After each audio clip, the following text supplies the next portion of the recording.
Le cancer est une maladie très connue dans le monde entier et touche beaucoup de personnes. En effet, il est estimé qu'environ un cinquième des Canadiens vont recevoir au cours de leur vie un diagnostic de cancer quelconque et qu'environ un quart d'eux vont malheureusement en mourir. Cette maladie se propage en infectant les cellules voisines des organes de notre corps. Le cancer est divisé en plusieurs types de familles, mais celui que nous allons aborder plus précisément est la leucémie, qui est le cancer du sang. Nous allons voir plus en détail les causes, le diagnostic, le développement et la guérison de ce fameux cancer. Tout d'abord, la leucémie a des chances d'être transmise génétiquement, c'est-à-dire que si un parent a déjà eu la leucémie, il peut la donner à ses futurs enfants. Les chances de développement de cette maladie dépendent aussi si le patient a déjà subi des traitements de chimiothérapie ou de radiothérapie à cause de précédents cancers vaincus. De fortes doses de radiation ou de substances cancérigènes peuvent aussi causer la leucémie. Par exemple, le benzène est un hydrocarbure qui est dégagé par deux principales substances, le pétrole et la fumée de cigarette. Le benzène est caractérisé par son odeur sucrée et s'évapore très rapidement dans l'air, à température ambiante. Il est aussi hautement inflammable. Cet hydrocarbure est très dangereux pour le corps humain car il s'infiltre dans le sang et détruit rapidement les cellules du corps, telles que la moelle osseuse. Voici quelques symptômes de la leucémie selon la Société canadienne du cancer. La fatigue, le malaise, la perte d'appétit, la perte de poids, la fièvre, la pâleur, les battements du cœur rapides, les saignements du nez fréquents, la gencive qui saigne, les vomissements, les maux de tête, les maux de gorge, les troubles de vue, l'anémie, etc. En bref, la leucémie empêche le développement normal des cellules souches qui les rend inutiles. Pour diagnostiquer la leucémie, deux façons sont utilisées. La première et la plus courante est la prise de sang. Les résultats de la prise de sang sont envoyés à un laboratoire pour regarder le rapport entre le nombre de globules blancs et rouges.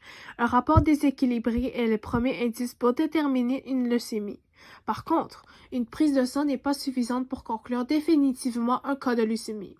C'est là où le myélogramme entre en jeu.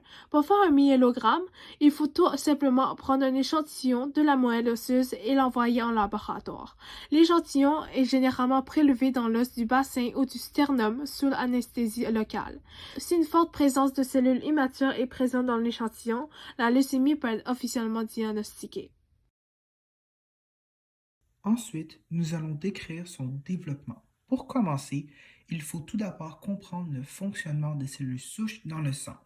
Le rôle des cellules souches est simple. Ce sont des cellules vierges qui peuvent se transformer en n'importe quel autre type de cellules. Ce sont les matières premières du corps humain.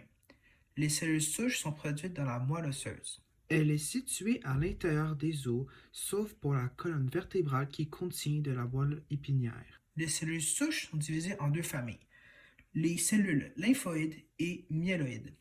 Les cellules souches lymphoïdes vont se transformer en lymphocytes, un type de globule blanc, et les cellules souches myéloïdes vont se transformer en globules rouges ou en plaquettes. Le rôle des globules rouges est de transporter l'oxygène vers toutes les cellules de notre corps et le rôle des plaquettes est de bloquer la circulation du sang d'un tissu endommagé pour arrêter l'hémorragie. Finalement, le rôle des globules blancs est de protéger le corps de tout danger extérieur. Il est le système immunitaire du corps humain. Alors, que cause la leucémie? La leucémie est causée lorsque les cellules souches ne peuvent pas se transformer en d'autres types de cellules, comme en globules blancs, rouges ou en plaquettes. On appelle ces cellules souches défectueuses des cellules blastiques. Ces cellules blastiques posent un problème car elles s'infiltrent dans le sang et prennent la place des autres cellules sanguines qui les empêchent de bien faire leur travail. La leucémie vient en différents types selon la cellule souche concernée et la vitesse de son développement. Il y a la leucémie aiguë ou chronique lymphoblastique, LLA ou LLC, et la leucémie aiguë ou chronique myéloblastique, LMA ou LMC. Lorsque la leucémie est définie comme chronique, la maladie se développe très lentement, allant de plusieurs mois ou plusieurs années. Lorsque la leucémie est définie comme aiguë, la maladie se développe très soudainement en quelques jours ou semaines. Comme indiqué dans leur nom, la leucémie lymphoblastique concerne les cellules souches lymphoïdes et la leucémie myéloblastique concerne les cellules souches myéloïdes. Les traitements dépendent du type de leucémie et du patient. La polychimiothérapie, la chimiothérapie, la radiothérapie et la greffe de moelle osseuse sont les traitements les plus utilisés.